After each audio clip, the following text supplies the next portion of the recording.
saya nggak Jumatan tuh. Sama Mas Pram aja fotonya.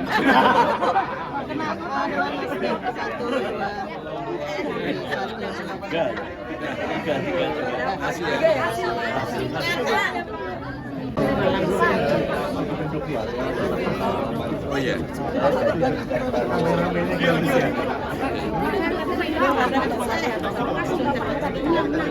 Amin. Boleh 3 jari Bapak, Ibu. 3 jari Bapak, 3 jari. 3.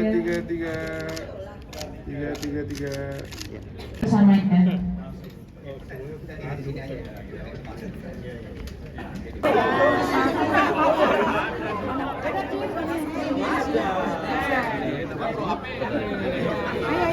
Makasih. Pada potensian Bapak untuk mengatasi tawuran dan sekaligus narkoba, maka kenapa kami memasang CCTV seluruh RT RW se-Jakarta?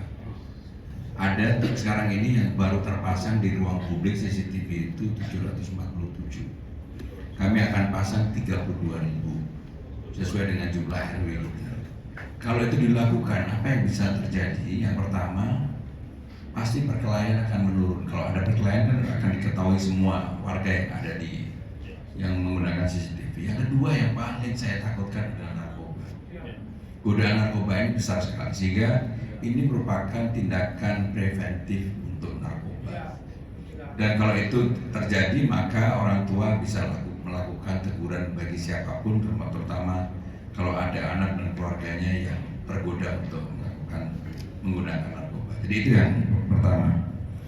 Kemudian Pak Pramana, untuk struktur organisasi perumahan apartemen, memang ini yang jadi masalah adalah begitu pengembang merasa sudah selesai pembangunannya, pasti dihul, nggak langsung dialihkan pengurusannya kepada warga maupun kepada yang bertanggung jawab itu atau kepada pemerintah Jakarta. Hampir semua yang disampaikan Bapak tadi, ada 600 apartemen kita yang statusnya itu abu-abu. Bahkan termasuk apartemen-apartemen atau perumahan-perumahan yang middle ke atas. Sehingga demikian memang secara organisasi ini harus dilakukan perbaikan, termasuk di dalamnya adalah begitu sudah pengembang selesai harus dilimpahkan, apakah itu kepada pemerintah ataukah kepada pengurus masyarakat yang ada. Itu yang berikutnya. Ibu Mona Kadin,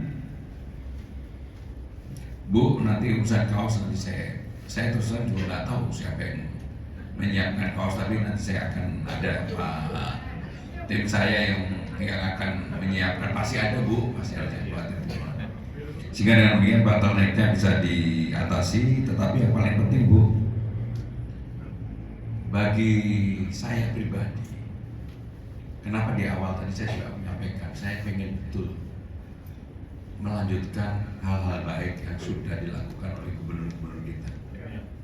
Misalnya Pak Ahok lah, Kalijodo dulu itu kan bagus sekali di era beliau. Dari haram jadah menjadi sesuatu yang sangat berguna bagi masyarakat.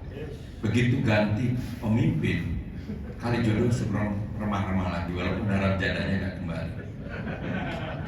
Bagi saya, Mas Anies punya legacy dengan JIS, Jakarta International Stadium.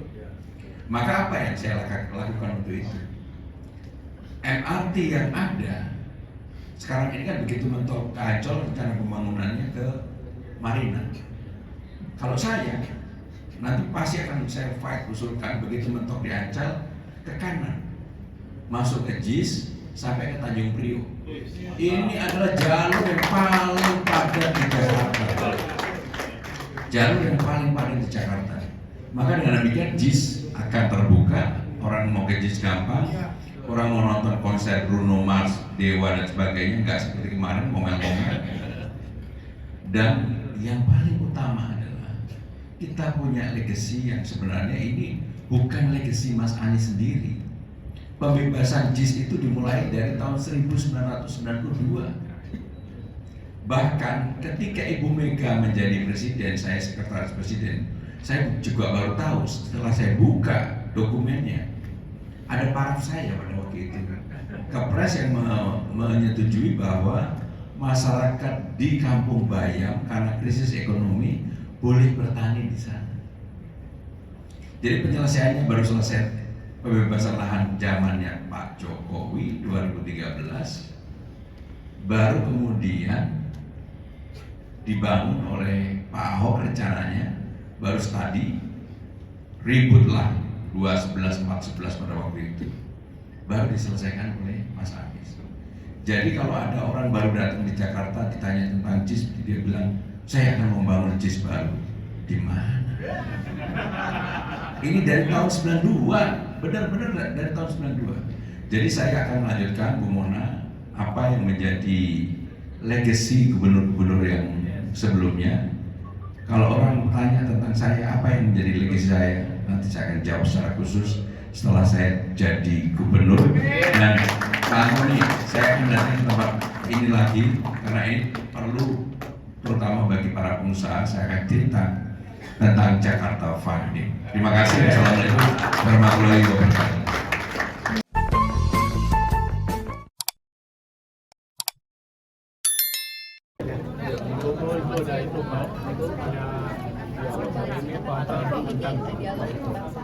Jadi hari ini saya berada di teman-teman yang memang menjunjung tinggi dan mendorong dialog kebangsaan yang dikoordinir oleh Pak Niko dan Pak Antoni Motirai. Saya berterima kasih, pertanyaannya, diskusinya juga dalam. Pada dasarnya mereka menginginkan pemimpin Jakarta itu adalah pemimpin bagi semua agama, semua golongan, semua kelompok. Dan itu saya pasti yakinkan saya akan bisa. Sehingga dengan demikian, karena waktu tinggal 6 hari lagi dengan coblosan, maka ada baiknya semua pendukung saya untuk mempersiapkan diri secara baik datang ke TPS pada tanggal 27 besok. Jadi kampanye akbar sendiri kemungkinan dimulai dari pagi, tapi yang pagi itu musikalitas lah gitu. Tapi acara intinya di atas jam 1. Untuk yang hadir apakah Pak Anies kemudian Pak Ahok juga pemegang Anies? Saya hari ini akan ke Kapuk dengan Mas Anies. Jadi untuk besok itu. Mas Pram, seperti apa Mas? Ikut juga nanti siang ya Pak? Yang jam 2.30 ke Kapuk. Mas Pram, seperti apa Mas cerita dari pendekatan kepada Pak Anies sampai beliau tiba di TPS kemarin? Ya, yang pertama, yang paling utama adalah kesamaan program kerja. Jadi kalau dilihat program kerja saya dan Mas Anies tanpa janjian ya, disandingkan itu banyak kesamaan, terutama hal prinsip yang menyangkut misalnya penggusuran. Jadi kalau ada calon yang mengatakan bahwa kami menggusur, enggak, kami akan memberdayakan. Termasuk kalau nanti taman-taman yang akan kami buka 24 jam, saya betul-betul ingin itu menjadi tempat healing warga Jakarta. Tempat untuk ekspresi, tempat untuk orang berkumpul, tempat orang untuk membawa hewan peliharaannya. Jadi ada ruang baru lah. Saya juga nggak nyangka ternyata nggak pernah dibuka taman-taman ini. Ya. Mas Pram, survei Indopolling kan 48%. Mas Pram juga banyak turun ke lapangan dibandingkan calon lain. Ini realistis satu putaran nggak sih? Ya, yang menentukan satu putaran adalah rakyat Jakarta. Tapi hampir semua survei yang kredibel ya, saya nggak mau menjudgment survei siapapun. Survei yang kredibel kalau undecided voter dan orang yang tidak memilih diekstrapolasi, angkanya sih udah oke lah gitu. Termasuk Indopolling ya, kan 48-38, undecidednya 10. Kalau 10 bagi 2 aja nggak apa-apa.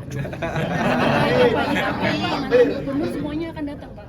Pokoknya hari ini saya sama Mas Anies di Kapuk ya. Pak, satu hari pertama gimana Pak rencananya? Kan tadi udah saya sampaikan bahwa saya akan mengerjakan hal-hal real yang ada di masyarakat. Kartu Jakarta Pintar, Jakarta Sehat, lansia, difabel, Jumantik, Dasawisma dan seterusnya. Menurut saya itulah yang sekarang menjadi problem di masyarakat Jakarta. Ya.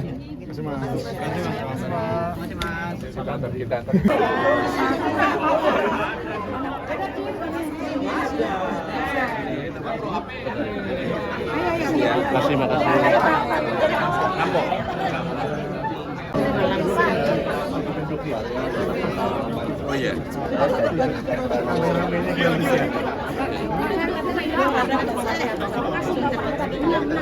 Amin.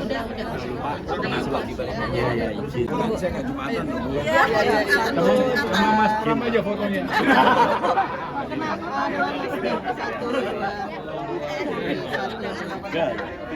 Terima kasih.